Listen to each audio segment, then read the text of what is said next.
Tonight, we begin with a development that NATO officials had quietly anticipated, Moscow had confidently dismissed, and Kyiv had desperately hoped for.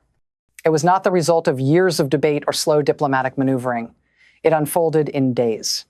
And those days did not simply strengthen Ukraine's air defenses, they fundamentally reshaped the strategic balance of this war. This was not a symbolic announcement. It was not designed for headlines or applause. It was a structural shift. A decision that crossed a line Vladimir Putin had warned against repeatedly. A decision that forced the Kremlin to reassess assumptions it had relied on since the opening weeks of the invasion. And most importantly, it changed the reality of Ukraine's skies. For months, Russia's air campaign had followed a familiar pattern.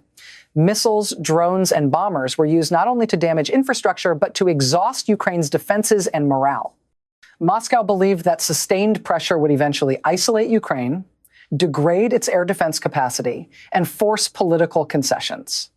Western support, in Russia's view, would remain fragmented weapons delivered slowly, coordination limited, and political unity strained over time. That assumption has now collapsed. What NATO announced, and just as importantly, what it did not fully explain, represents one of the most consequential shifts of this conflict. NATO quietly extended its integrated air defense framework to include Ukrainian airspace. There were no NATO pilots flying combat missions, no foreign troops deployed on Ukrainian soil. Instead, NATO provided something far more powerful: integration, shared radar coverage, real-time tracking data, coordinated early warning systems, a network that allows threats to be detected, classified, and intercepted before they reach their targets. This move immediately triggered alarm in Moscow. The Kremlin's response was neither measured nor diplomatic. Emergency security meetings were convened. State media described NATO's decision as provocative and escalatory. Russian officials warned that NATO had crossed a red line. But the intensity of the reaction revealed something deeper. Russia understood exactly what had changed. Russia's strategy has always depended on keeping Ukraine vulnerable in the air. Air superiority gave Moscow leverage. It allowed Russian forces to strike infrastructure, disrupt logistics, and maintain psychological pressure on civilian populations. That strategy only works if the target remains blind, reactive, and fragmented. Ukraine is none of those things anymore. Within days of NATO's integration, Ukrainian air defense units began operating under new protocols. These were not isolated systems working independently. They were networked assets operating as part of a broader detection and response framework. Ukrainian forces gained access to early warning data covering missile launches, aircraft movements, and drone activity across wide regions, including areas that had previously been exposed and difficult to defend. Ukrainian operators began intercepting threats earlier and more consistently. Missiles were tracked before launch confirmation. Aircraft over the Black Sea were monitored continuously. Drone swarms targeting energy infrastructure were identified in advance. Ukraine gained situational awareness, the ability to see the battlefield before the battle begins. That capability is what unsettled the Kremlin. NATO's air defense umbrella was not symbolic. It was operational. It threatened to neutralize one of Russia's most effective tools of pressure, and Ukraine understood the significance immediately. There were no dramatic announcements. No public celebrations. Instead, Ukrainian forces quietly began doing what mattered most: protecting more cities and shooting down more incoming threats. Western intelligence officials believe Russia's recent surge in aerial attacks was designed to test Ukraine's defenses after months of attrition. Moscow wanted to see whether sustained pressure had weakened Ukraine's ability to respond. Instead, the opposite occurred. NATO's integration framework allowed Ukrainian operators to achieve interception rates not seen since the early stages of the war. That detail is critical. It demonstrates that NATO is no longer observing from a distance. Without engaging directly, the alliance is shaping the battle space. Carefully calibrated integration raised Ukraine's defensive effectiveness without crossing into open confrontation. This is a form of deterrence designed to raise costs while managing escalation. As more information emerged, the scale of NATO's involvement became clearer. Poland activated additional Patriot systems along its eastern border, altering Russian flight patterns. Romania increased surveillance flights over the Black Sea.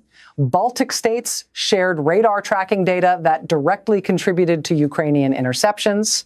This was not simple coordination. This was interoperability, NATO's greatest strategic advantage. Vladimir Putin had bet that NATO unity would weaken over time, that European governments would fracture under economic pressure, that Ukraine would eventually face Russia alone. But the opposite has happened. NATO is more unified than it has been in decades. Defense spending is increasing. Coordination is tightening. Ukraine is becoming deeply integrated into Western security structures. The timing of this shift is especially significant. Putin is facing mounting domestic pressure. Military hardliners demand results. Economic elites want stability. The public is increasingly sensitive to casualties. Nationalist factions push for escalation. Managing these competing demands while prosecuting a costly war has placed the Kremlin under strain. Leaders in such situations do not respond from confidence, they respond from pressure. NATO's message was deliberate and direct. Officials stated that Russia's intensified bombing campaign was inconsistent with de-escalation. In diplomatic terms, that means NATO recognized the pattern and chose to counter it. Such language is rarely used unless the alliance believes a critical threshold has been reached. Meanwhile, Ukraine's president addressed the nation in a calm and measured speech. He emphasized that Ukraine had asked for protection and that its partners had delivered. He spoke of families sleeping more securely, of skies being watched, and of partnership rather than charity. These were not rhetorical gestures. They reflected a strategic reality. Ukraine is no longer operating alone. Russia's response went beyond words. Naval assets were repositioned in the Black Sea. Belarus announced joint air defense exercises. Russian state media intensified information operations aimed at undermining NATO unity. All of these actions occurred within the same 72-hour window. When Moscow moves multiple pieces simultaneously, it signals preparation. Analysts are now weighing several possibilities. Russia may intensify aerial attacks ahead of winter. It may attempt to pressure NATO politically or economically, or it may seek to establish new red lines designed to test alliance resolve.